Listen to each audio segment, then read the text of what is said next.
नमस्कार, knocking-news.com में आपका स्वागत है। मैं हूं गिरजेश वशिष्ठ। कुछ तो गड़बड़ है जो हमको पता नहीं लग रहा है, लेकिन कुछ हो रहा है। रिलायंस इंडस्ट्री का जो हाल है, उनके बेटे की अभी शादी हुई है और उसी साल में जिस साल वो बेटे की शादी कर रहे हैं, एक मोटा खर्चा कर रहे हैं, उसी साल में कई ऐसे संकेत दिख रहे हैं जिससे लग रहा है कि रिलायंस इंडस्ट्री कहीं ना कहीं से अपने घाटे पूरे करने की तरफ ध्यान दे रही है। या घाटे पूरा करना, वो तो अकाउंट तो वो देंगे, लेकिन एक हम लोग सेंस करते हैं बाहर से कि क्या ये अपने घाटे पूरे करने की कोशिश कर रही है। क्या वजह है कि अचानक इस एक साल में खर्चे कम और अपने प्रोडक्ट के दाम बढ़ाने के बहुत सारे इंसिडेंट रिलायंस इंडस्ट्री के हमने देखे। सिर्फ रिलायंस नहीं, और भी दूसरी कंपनियों में भी इस तरह की चीज़ें दिखाई दे रही हैं। हम कहते हैं कि हमारी इकोनॉमी बहुत बढ़िया है, हमारी इकोनॉमी पूरी दुनिया की गिर रही है, हमारी ऊपर जा रही है, हम बहुत सारी बातें कर रहे हैं। रिलायंस इंडस्ट्री ने मोटा मुनाफा कमाया यूक्रेन वॉर के दौरान, सब कुछ हमको पता है। लेकिन ये जो पैटर्न देख रहे हैं, ये पैटर्न बहुत कुछ ऐसा कह रहा है जो बिटवीन द लाइन्स है, जो छिपा हुआ है, जो हमको दिखाई नहीं देता है। जो ताज़ा खबर है वो ये संकेत कर रही है कि वाकई कुछ ऐसा हुआ है जो हम लोग कल्पना भी नहीं कर सकते थे। एक साल के अंदर फाइनेंशियल ईयर 24 में, यानी 2023-24 में, यानी 2024 का अप्रैल तक, उसके बाद का इसमें आंकड़ा नहीं है, 42,000 लोगों को रिलायंस इंडस्ट्री ने नौकरी से निकाल दिया है। मुकेश अंबानी ने 42,000 लोगों की नौकरियां खाली हैं, और ये जो आंकड़ा है ये अपने आप में बहुत बड़ा आंकड़ा है, क्योंकि ये 11% लोग हैं जिनको कंपनी ने नौकरी से निकाल दिया, यानी हर 10वें आदमी की नौकरी गई है। ये एक बड़ा संकेत है रिलायंस की फाइनेंशियल हेल्थ मान लीजिए, या उसके ऊपर जो फाइनेंशियल प्रेशर है वो मान लीजिए, या आप देश की अर्थव्यवस्था की स्थिति को मान लीजिए, जिसमें कंपनियों को अपने कर्मचारियों को कम करना पड़ रहा है। पहले कंपनी के पास 3,89,000 कर्मचारी होते थे, अब 3,47,000 ही रह गए हैं। और जो डिसीजन है इसके पीछे जो सबसे ज़्यादा जिस पर असर पड़ा है वो रिलायंस के रिटेल पर पड़ा है। और रिटेल जो है वो रिलायंस के बिजनेस का एक बड़ा हिस्सा है। तमाम सारी मारामारी करके, कुछ करके बिग बाज़ार को इन्होंने अधिग्रहण किया था। अब वहाँ से लोगों को नौकरी से निकाल रहे हैं, तो वो उसी के पास अच्छा था कम से कम। खैर, यहाँ तक कि रिलायंस ने लोगों को भर्ती करने का जो काम था, ये तो निकालने की बात हुई, जो भर्ती करने का काम था उसको भी कम कर दिया, और करीब 1/3 लोग कम रखे हैं। 1,70,000 भर्तियाँ कम की हैं, और ये लेटेस्ट एनुअल रिपोर्ट जो है कंपनी की वो बता रही है। और इस कंपनी का जो ब्रोकिंग फर्म्स है जो रिलायंस इंडस्ट्री को ट्रैक करती है, उसने इकोनॉमिक टाइम्स ने अपनी रिपोर्ट में ये जानकारी दी है, और वो कहती है कि डिजिटल इनिशिएटिव्स को सपोर्ट देने के लिए, यानी ऑनलाइन कारोबार के लिए, टेक्नोलॉजी के इस्तेमाल के लिए ये पेट पे लात मारने का सिलसिला चल रहा है। जिस रिटेल सेक्टर से लोगों को निकाला जा रहा है, उस रिटेल सेक्टर में रिलायंस कंपनी के 60% कर्मचारी काम करते हैं। यानी रिलायंस के 60% एम्प्लॉय जिस सेक्टर में काम करते हैं वो है रिटेल सेक्टर, और वहीं पर छटनी हो रही है। और तो और पिछला जो फाइनेंशियल ईयर था उसमें भी 2,07,000 कर्मचारी कम किए गए थे, और इस बार भी 95,000 कर्मचारी कम किए गए हैं। अब हमारे सामने जो तस्वीर है, हम सबको ये कहा गया है कि कोविड के बाद में अर्थव्यवस्था पटरी पर आ गई है, रॉकेट की तरह दौड़ रही है और सब कुछ ठीक ठाक है। तो जो कोविड के बीच में एक बैकलॉग हो गया था, अर्थव्यवस्था जब रिकवरी के मोड पे है, तो ये सब संकेत क्यों? एक तरफ रिलायंस ये कटौती कर रही है और दूसरी तरफ कंपनी ने बड़ी संख्या में लोगों से पैसे वसूलने का सिलसिला शुरू किया। अभी हाल ही में हमने देखा कि रिलायंस टेलीकॉम ने किस तरह से अपने जो मोबाइल फ़ोन के चार्जेस थे उनको बढ़ा दिया था, और मोबाइल फ़ोन रखना महंगा बना दिया था, जिसके कारण उसकी बहुत आलोचना हुई, जिसके विरोध में गुस्से में बहुत सारे लोगों ने BSNL में स्विच किया और उस तरफ चले गए। अब हम देखते हैं कि ये रिलायंस इंडस्ट्री का ये जो पैटर्न दिखाई दे रहा है, क्या ये रिलायंस इंडस्ट्री के साथ ही है? क्योंकि हम यहाँ पर रिलायंस से ज़्यादा हमारे लिए महत्वपूर्ण है हमारा देश, हमारी सरकार और आर्थिक नीतियाँ। तो अब हम देखते हैं कि क्या हमारे देश की जो आर्थिक नीतियाँ हैं या आर्थिक स्थिति है उसमें भी कोई अंतर है, क्योंकि जॉब लॉस इतने सारे होना, बातें तो बड़ी बड़ी हो रही हैं, इतने करोड़ नौकरी मिल जाएगा, ये मिल जाएगा, वो मिल जाएगा, पकौड़ा भी बिजनेस है, लेकिन जब हम देखते हैं कि हर तरफ कटौती हो तो फिर ये GDP वाला आंकड़ा झूठा है। कैसे? देखिए, किसी देश की जो टोटल उत्पादन है, आप देश को एक फैक्ट्री मान लीजिए, आपकी फैक्ट्री में टिफिन बॉक्स बनते हैं, आप हर साल 10,000 टिफिन बॉक्स बनाते हैं और आपने इसको इस बार 20% बढ़ा दिया है और हर साल आप 20% बढ़ा रहे हैं। आप ये कह रहे हैं कि हमारी टिफिन इंडस्ट्री की जो ग्रोथ है वो तेजी से हो रही है, 20% हम बढ़ाते जा रहे हैं। तो अगर एक देश, एक फैक्ट्री है, जाहिर बात है उत्पादन फैक्ट्री में ही होता है, तो देश की सारी फैक्ट्रियों का उत्पादन मिला के GDP हो जाता है। तो अगर एक फैक्ट्री है और उस फैक्ट्री में 20% के हिसाब से टिफिन के डब्बे जो है उनका काम बढ़ता जा रहा है, मान लिया आपका उत्पादन बढ़ गया, आपका GDP बढ़ गया, ठीक है। तो अगर GDP बढ़ रहा है, आपके डब्बे ज़्यादा बन रहे हैं, तो एम्प्लॉय आप क्यों कम करोगे? किसी देश में अगर लोगों की नौकरियां जा रही हैं, इसका मतलब यह कैसे हो सकता है कि डब्बे ज़्यादा बन रहे हैं? जाहिर बात है डब्बे भी कम बन रहे हैं। इसके अलावा कंपनी क्या कर रही है? कंपनी ये कर रही है, डब्बे को महंगा भी कर रही है, कर्मचारियों को भी नौकरी से निकाल रही है, डब्बे को भी महंगा कर रही है। इसका मतलब क्या हुआ? इसका मतलब यह हुआ कि कंपनी को डब्बा बेचने में भी अब नुकसान होने लगा है। मैंने आपको बताया था कि फैक्ट्रियां कब दाम बढ़ाती हैं उत्पादों का, जब कोई चीज़ जो है उसका प्रोडक्शन कम हो जाता है। जब प्रोडक्शन कम होता है तो जाहिर बात है कि जो डब्बे आपने 10,000 डब्बे बनाते हैं, मान लीजिए अब हम 5,000 बनाएंगे, तो 5,000 डब्बे बनाने में फैक्ट्री में मजदूर का खर्चा तो उतना ही होगा, चलो मजदूरों को भी आपने नौकरी से निकाल दिया, मशीन का खर्चा उतना ही होगा, बिजली का उतना ही होगा, फैक्ट्री की बिल्डिंग का जो उन्होंने फाइनेंस लिया हुआ है उसकी EMI तो उतनी जाएगी। तो वो जो सारी की सारी चीज़ें हैं वो अपनी जगह पे हैं। डिमांड कम हो गई तो क्या होगा? प्रति डब्बा आपका जो उत्पादन की कॉस्ट है वो बढ़ गई।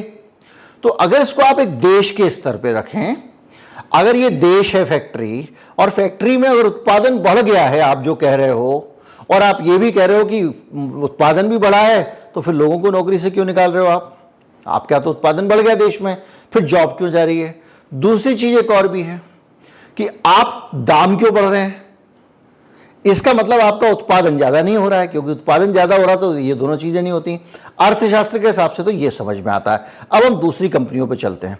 कुल मिला के जो हिंदुस्तान में IT फर्म्स हैं, उन्होंने इस एक फाइनेंशियल ईयर में 90,000 लोगों को नौकरी से निकाल दिया है। 2024 में अभी तक 90,000 लोग IT सेक्टर की नौकरी जा चुकी है, जो सबसे ज़्यादा पेइंग सेक्टर है, जिसके बारे में कहा जाता है बहुत अच्छा चलता है।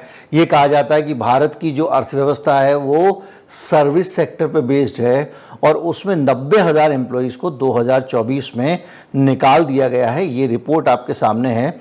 और इसके साथ साथ ये जो ले ऑफ है लगातार हो रहा है, इसके साथ साथ एक और आंकड़ा है जो ET का है, जो कहता है 72,000 नौकरियां गई हैं IT सेक्टर में, जो जा चुकी हैं। उसके अलावा कई बड़े लेवल पे जॉब कट प्लान हो रहे हैं। ओला इलेक्ट्रिक, ये ओला स्कूटर आता है जो कंपनी है, उसने प्लान किया है कि वो अपने 400 से 500 कर्मचारियों को नौकरी से निकाल देगी अपने ऑपरेशन को स्ट्रीमलाइन करने के लिए। यानी 500 कर्मचारी एक कंपनी, छोटी सी कंपनी निकालने के लिए तैयार खड़ी हुई है। ओला को अगर आप छोड़ दें तो इसके साथ साथ एक्सेंचर भी जो है वो एक कॉल सेंटर है, वो 7,000 जॉब कट कर चुका है। इसके अलावा एक और रिपोर्ट है, ये रिपोर्ट है गैजेट्स नाउ की, जो टाइम्स ऑफ इंडिया ग्रुप का है। ये कहती है कि भारत की IT कंपनियां साइलेंट ले ऑफ कर रही हैं, और इसके अलावा बहुत सारी जो इंडस्ट्री बॉडी है वो सब भी इस बारे में बोल रहे हैं। तो एक सवाल उठता है कि ये साइलेंट जॉब कट क्या होता है। साइलेंट जॉब कट ये होता है कि कंपनी ऐलान नहीं करेगी कि हम इतने % लोगों को निकालेंगे, या आपको ये कहे VRS ले लो या कुछ ले लो। ये बड़ा अमानवीय होता है। इसमें ये होता है कि कंपनी नौकरी से निकालती भी है और मानती भी नहीं कि हम किसी को नौकरी से निकाल रहे हैं। कैसे? वो ऐसे करती है कि आपको आपका मैनेजर परेशान करना शुरू कर देगा और आपको तरह तरह से परेशान करेगा, टॉर्चर करेगा और फाइनली आपको इस्तीफा देना पड़ेगा, पहली चीज़। दूसरी चीज़, इसी तरह का कोई बहाना बनाकर एक दिन आपका बॉस आपको बुलाएगा और कहेगा बॉस HR चाहता है कि आप इस्तीफा दे दो। और इसके अलावा ये कंपनियां एक इनडायरेक्ट तरीके की थ्रेट देती हैं, देखो भैया आप दे दोगे तो ठीक है, वरना फिर हमको आपको निकालना पड़ेगा, और अगर हमने आपको निकाला तो जाहिर बात है आप दूसरी जगह जाओगे तो वो कंपनी पूछेगी क्यों निकाला, तो आप कोई भी कारण बताओगे तो वो मानेगी नहीं और हम सर्टिफिकेट आपको देंगे, तो उससे तुम्हारी इज्जत बढ़ेगी, दूसरी जगह नौकरी पाने में दिक्कत आएगी, लोग तुमसे पूछेंगे नहीं क्यों निकाल दिया। सोचो सोचो। और आजकल एक और नया चलन शुरू हो गया है, जो कंपनी होती है, एक कंपनी जिसमें आप नौकरी करने जा रहे हो, वो पहले वाली कंपनी के HR से पूछती है, फीडबैक लेती है, पहले वाली कंपनी के बॉस से और सहयोगियों से फीडबैक लेती है आदमी कैसा है। अब आपका HR जो है उसने उसके सामने इस्तीफा देने से मना कर दिया आपने, और दूसरी कंपनी में आप जा रहे हैं नौकरी मांगने के लिए, तो वो कंपनी वाला कहेगा यार तो अड़ियल आदमी है, हम भी कल के दिन निकालेंगे तो हमको भी इस्तीफा नहीं देगा। तो इन पूरी व्यवस्था में जो शिकंजा मजदूरों के ऊपर कसा गया, कर्मचारियों के ऊपर, जो हमारी आपकी जानकारी से बाहर है। 40 साल के बाद आप नौकरी मांगने जाते हैं तो आपको बुढ़ा मान के रखा ही नहीं जाता है। कंपनियों की भी कोशिश होती है 40-45 साल के आदमी को निकाल के बाहर किया जाए, यह घोषित लॉ है, कहीं नहीं लिखा हुआ है। इसी तरह से जो हायरिंग के कानून है वो है, और उसमें ये जो साइलेंट ले ऑफ होता है, जब किसी आदमी को आप बुलाते हो, उससे कहते हो भैया इस्तीफा दे दो, एक कंपनी के 500-700 कम लोगों से कहते हो इस्तीफा दे दो, तो वो मना नहीं कर पाते हैं। अब वो आपके रिकॉर्ड में कहां दर्ज हुआ एट्रिशन, वो आपके रिकॉर्ड में दर्ज हुआ कि भाई ये तो इस्तीफा दे दिया इन्होंने, लोग नौकरियां छोड़ के जा रहे हैं, इतने लोगों ने नौकरी छोड़ी, इन्होंने ने शिफ्ट की वगैरह वगैरह, और आपके आंकड़ों में नहीं लगेगा कि आपने ले ऑफ किया है, आपने लोगों को निकाला है, आपने नौकरियां खाई हैं।